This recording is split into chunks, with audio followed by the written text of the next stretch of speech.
말씀은 열왕기상 1장 38절부터 53절까지의 말씀입니다.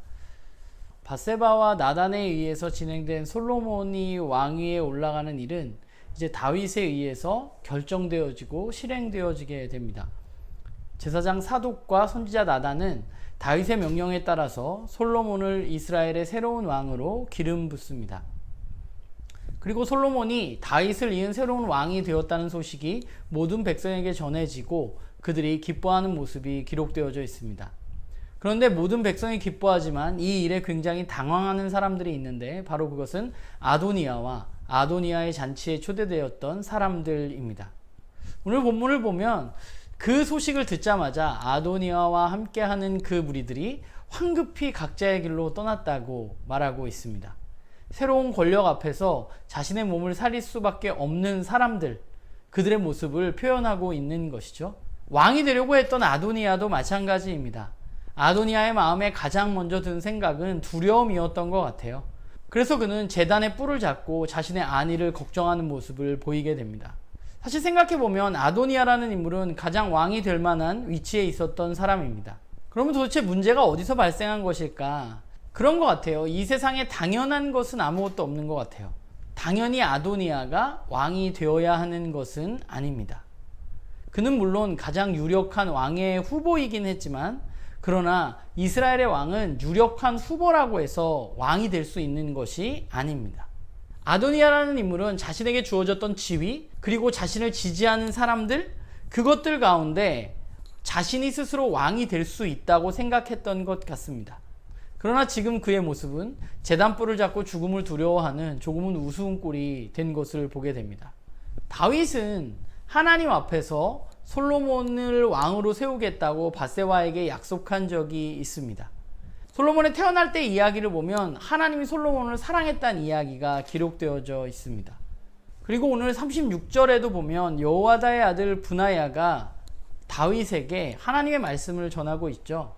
여호와 하나님께서 다윗 왕과 같이 계셨던 것처럼 솔로몬과 함께 있어서 그의 왕위가 다윗의 왕위보다 더 크게 될 것을 원하고 계신다고 말하고 있습니다.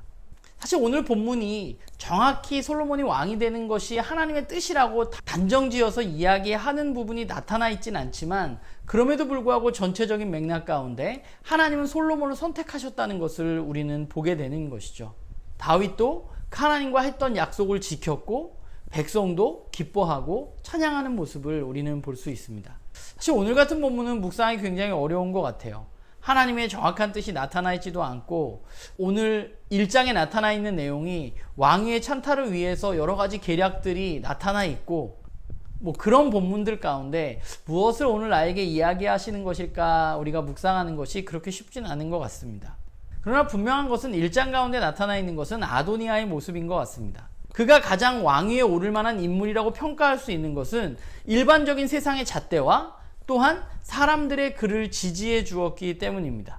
그런데 아도니아는 이런 세상의 가치관과 자신을 따르는 사람들 때문에 자신을 스스로 높여서 사실 아무것도 결정되어져 있지 않은 상황 가운데 쉽사리 움직인 모습을 보게 돼요.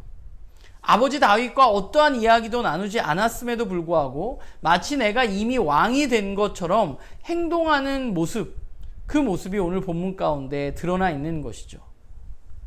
그가 그렇게 행동한 이유는 세상의 기준으로 봤을 땐 자기가 왕이 되는 게 마땅하고 또한 그것을 알고 나를 지지해주는 사람들이 있었기 때문일 것입니다. 우리가 하나님의 백성으로 살아가면서 우리는 무엇을 기준으로 움직이고 살아가는가 생각해 볼 필요가 있습니다.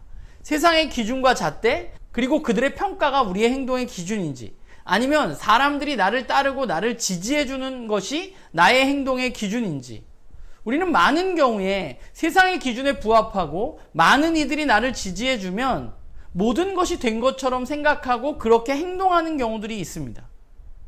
그래서 내 안에 또 다른 욕심이 생기기도 하고 내가 무언가 스스로 할 수 있다고 생각하기도 합니다.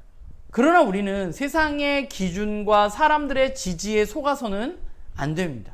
우리의 삶의 기준은 오직 하나님의 뜻과 하나님의 말씀이어야만 하는 것이죠. 우리는 이 사실을 아도니아를 보면서 기억할 필요가 있습니다.